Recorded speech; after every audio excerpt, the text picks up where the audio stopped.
నీ కష్టం ఎవ్వలకెరుక, నీ బాధలు ఎవ్వలకెరుక, రైతన్నా ఆ కాల వర్షానికి నువ్వు మృత్యువాత పడితివే రైతన్నా, ఆ పిడుగు పడి పోతివే రైతన్నా.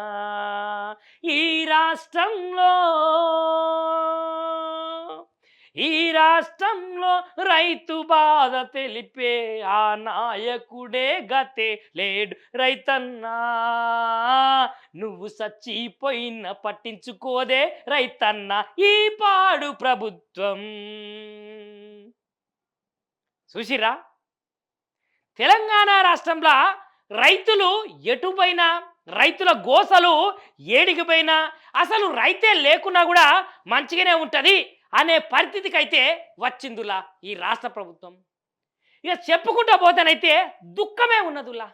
ఇక నిజానికి ఈ వార్తలు చెప్పుదామంటే నాకే దుఃఖం వస్తున్నది. మరి 6 కాలాల పాటు రైతులైతే ఎండనక వాననక సలనక కష్టపడి పంటలైతే పండిస్తారు. మరిగా పండించిన పంటలైతే మార్కెట్లకు తీసుకపోతే వాళ్ళు గనక రోడ్ల మీద పోసి ఆరబోసుకుంటే బండ్లు వాళ్ళు వీళ్ళు వచ్చి మొత్తానికి యాక్సిడెంట్లు అయ్యి ఇటు నష్టాలే అటు నష్టాలే అన్నీ నష్టాలే. ఇక ఇట్లా చెప్పుకుంటూ పోతానైతే ఈ రాష్ట్ర ప్రభుత్వం అయితే రైతునైతే దుర్మార్గంగా అన్యాయంగా ఎట్లా పడితే అట్లనే చేస్తున్నది. ఏహే వీళ్ళు రైతులే కదా, ఏమన్నా అడుగుతారా, మమ్మల్ని ఏమన్నా అంటారా అనుకోనే కదా ఇంత దాష్టికానికి పాల్పడుతున్నారు. మరి ఇవాళనైతే ఏం జరుగుతున్నది తెలంగాణ రాష్ట్రంలో అంటే జనాలారా రైతులారా మీరందరైతే తప్పకుండా చూడాలి. కుప్పగూలిన రైతులు చూసిర్రా, రైతు వ్యధ రైతు గోస ఎందుకు ఇంకా ఇన్ని వార్తలు ఒక్క మిర్రర్ టీవీ కాదు, ఏ టీవీలో చూసుకున్నా, ఏ టీవీల ముందు చూసుకున్నా, ఏ పత్రికలలో చూసుకున్నా ఎన్ని వార్తలు వచ్చినా కూడా ఈ రాష్ట్ర ప్రభుత్వం మీదనైతే అస్సలకే గింత కూడా చలనం లేదు. ఏదో అంటారు కదా, దున్నపోతు మీద వర్షం పడితే దున్నపోతుకి ఏమన్నా తెలుస్తుందా, చెవు మీద పేను వాడితే నాకేమన్నా తెలుస్తుందా అన్నట్టే ఉన్నదట కాదులా, నిజమే ఇది. రైతును ఎంత మంచిగా చూసుకోవాలి, రైతును కడుపులో దాచుకొని నెత్తి మీద పెట్టుకొని చూసుకోవాలి.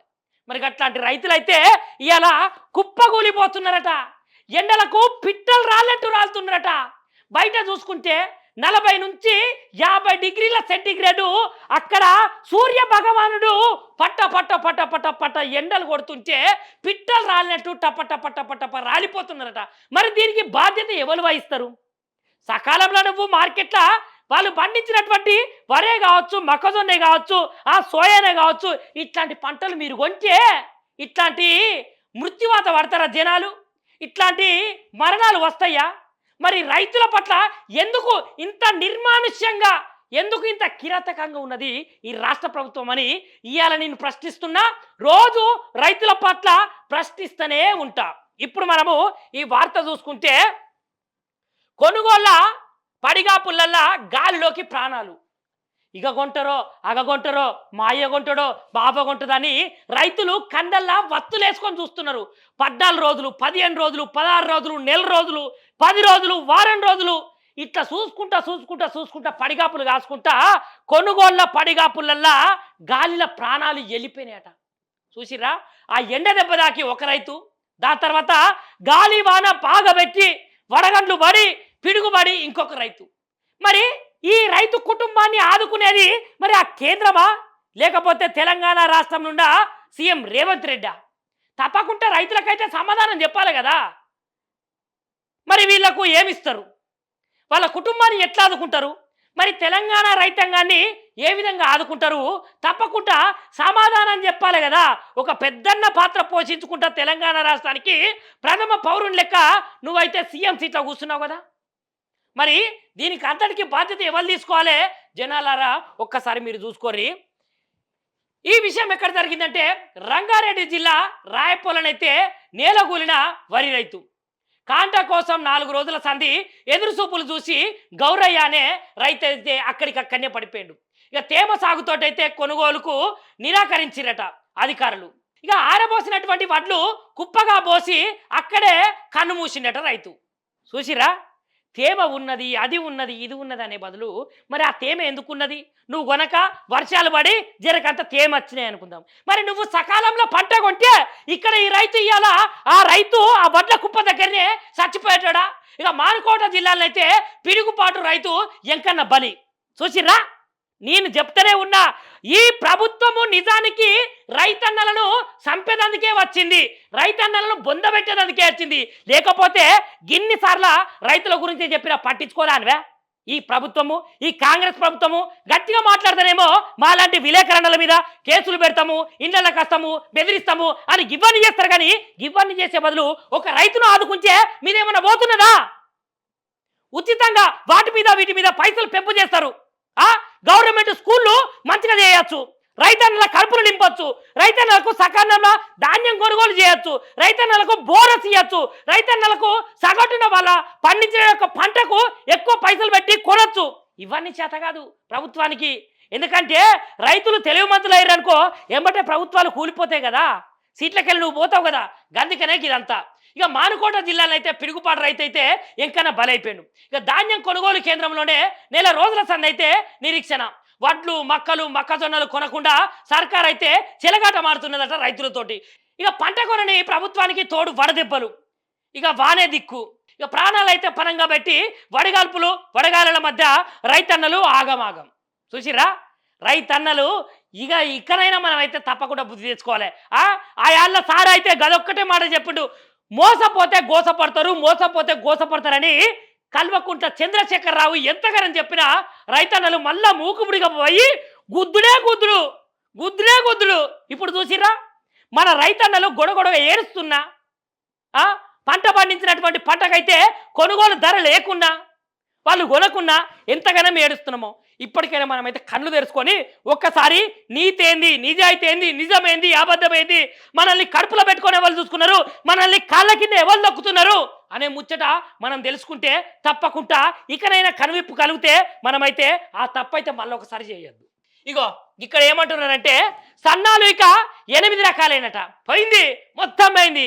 ఇగో జాబితా నుంచి అయితే 29 రకాల సన్నాలు అయితే అవుట్ అయినాయట. మనకైతే జాబితా పట్టిక ఉంటుంది కదా, మరి ఆ పట్టికలను అయితే అంతకు ముందుకు ఎన్నున్నాయి, ఇప్పుడైతే 29 రకాల సన్నాలే పెట్టాలన్నట. ఇక నుంచి అయితే 8 రకాల సన్నాలు అయితే సాగు చేయాలన్నట. ఓన్లీ 8 రకాల సన్నాలే సాగు చేయాలన్నట. ఇక ధాన్యం రకాలు కుదింపులకైతే సర్కారు కుట్రలు చేస్తున్నదట. చూసిర్రా? అప్పుడేమో వరి వేస్తే ఉరి అన్నది, ఇప్పుడైతే సన్నాలు అయితే 8 రకాలే అని చెప్తుంది. 29 రకాలైనటువంటి సన్నాలకైతే 0 పెడుతున్నది ఈ ప్రభుత్వము. ఇకనైనా మనం కళ్ళు తెరుచుకోకపోతే ఏమవుతుందో ఈ ప్రభుత్వం మీ అందరికీ ఎరికే. ఇక దాని తర్వాత గతంలో అయితే 37 రకాల ధాన్యం జాబితా విడుదల. ఇక గతంలో అయితే 37 రకాల ధాన్యాల జాబితానైతే విడుదలైంది. ఇక ఇప్పుడైతే కేవలము 8 రకాలే వేయాలట. తాజాగానైతే 8 రకాలే వేయాలని మంత్రి తుమ్మల వెల్లడించిండు. తుమ్మల సార్కు ఒక్కటే చెప్తున్నా, సారు రైతులను సావగొట్టే ప్రోగ్రాం ఏమన్నా పెట్టుకున్నారా, లేదంటే తెలంగాణలో రాష్ట్రంలో ఉన్నటువంటి రైతులను నెత్తి మీద పెట్టుకునేటువంటి ప్రోగ్రాం పెట్టుకున్నారా? ఇట్లా మాట్లాడితే ఇగో కీడు బాగా మాట్లాడుతున్నాడు కానీ చూసుకోపోరి అని అనును మాత్రం ఒక్కటే తెలుసు. మరి రైతులకు సాయం చేస్తే ఏమన్నా పోతున్నదా? మీ ఇంట్లోకెళ్ళి పెడుతున్నారా సార్లు, లేకపోతే మీ అమ్మ నాయన దాచిన ఏమన్నా జనాలకు ఉత్తపుణ్యానికి పంచి పెడుతున్నారా? జనాల కడుపులు ఎందుకు కొడుతున్నారు, జనాల నోర్లు ఎందుకు నొక్కుతున్నారు సార్లు? ఎంతగానం చెప్పాలి, ఎంతగానం చదవాలి, ఎంతగానం ఈ వార్తలు పేపర్లల్లా, టీవీలల్లా, యూట్యూబ్ ఛానళ్ళల్లో వేయాలి సార్లు. చెప్పి మా నోర్లు పోతున్నా కూడా ఇని మీ చెవులకైతే అస్సలకే పట్టించుకుంటలేరు. దాని తర్వాత మిగతా వాటికైతే బోనస్ ఇస్తారా లేకపోతే ఎగ్గొడతారా? ఇక బోనస్ ఎక్కడ ఇస్తారండి? బోనస్ 500 ఇస్తామని చెప్పుడే తప్ప ఒక్కసారైనా బోనస్ ఇచ్చిన దాఖలాలు ఉన్నాయా? ఆ బోనస్ కూడా గుండు 0 పెడుతున్నది. ఇక రాష్ట్ర ప్రభుత్వం నుంచి కొరవడిన స్పష్టత. ఇక బోనస్ భారము తప్పించుకున్నదందుకే నిర్ణయం తీసుకున్నదట. సర్కారు తీరు మీదనైతే రైతులైతే అనుమానాలు. చూసిర్రా? శనార్థి చెప్తున్నా, ఈ ప్రభుత్వానికి, ఈ కథకు, ఈ కార్ఖానకు ఇగో గిడ బోనస్ ఎగ్గొచ్చేదందుకే ఈ ప్లాన్ అంతా చేస్తున్నారట. ఇక మరి జనాలారా ఒక్కడే తెలుసుకోవాలి, మీరు పండించినటువంటి పంటే ఈ దేశం మొత్తం తింటది. మరి దేశానికి ఎన్నుముక్క రైతే కాబట్టి ఒకటే సమత. ఇది ఎప్పుడు చెప్తున్నా, రైతేడిచినటువంటి రాజ్యము, ఎద్దేడిచినటువంటి వ్యవసాయం అయితే బాగుపడ్డట్టు చరిత్రలనే లేదు అనే మాటనైతే వాస్తవం కదా. మరి ఇవాళ తెలంగాణ రాష్ట్రంలో రైతు అయితే ఏడుస్తున్నాడు, రైతు బాధపడుతున్నాడు. కాబట్టి ఈ రాష్ట్రం ఎటుపోతుందో ఏమవుతుందో సార్లు దయచేసి చెప్తున్నా, రైతు పండించినటువంటి పంటనైతే కొనుర్రి, రైతుకైతే సగటున గిట్టుబాటు ధరనైతే కల్పించుండ్రి, వాళ్ళకు ఏదైతే కొనుగోలు కేంద్రాలు ఉంటాయో కొనుగోలు కేంద్రాలను ఏర్పాటు చెయ్యుండ్రి సార్లు. మీ దండాలు పెడతాం, మీ కాళ్ళు మొక్తాం. కొనుగోలు సెంటర్లు ఏర్పాటు చేయక పండించిన ధాన్యాన్ని కొనుక అక్కడ మీరు మంచిగానే ఉంటారు, కొనుగోలు సెంటర్లో ఉన్నటువంటి అధికారులు మంచిగానే ఉంటారు, మధ్యలో రైతులు బలి అయిపోతున్నారు. ఇట్లా వర్షాల కారణంగా, ఎండ కారణంగా, పిడుగుల కారణంగా ఇంకా ఎంతమందిని పొట్టలు పెట్టుకుంటుంది ఈ రాష్ట్ర ప్రభుత్వం. అయ్యా రైతులకైతే న్యాయం చేయర్రి. రైతుల తరపు నుంచి అయితే నేనైతే మీకైతే శనార్థి చెప్పుకొని నా యొక్క ప్రార్థననైతే మీకైతే విన్నపించుకుంటున్న సార్లు.